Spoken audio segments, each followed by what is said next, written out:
లేవని నీకు కలతింకవలదమ్మా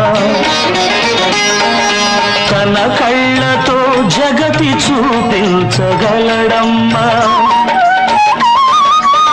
కళ్ళు లేవని నీకు కలతింకవలదమ్మా తన కళ్ళతో జగతి చూపించగలడమ్మా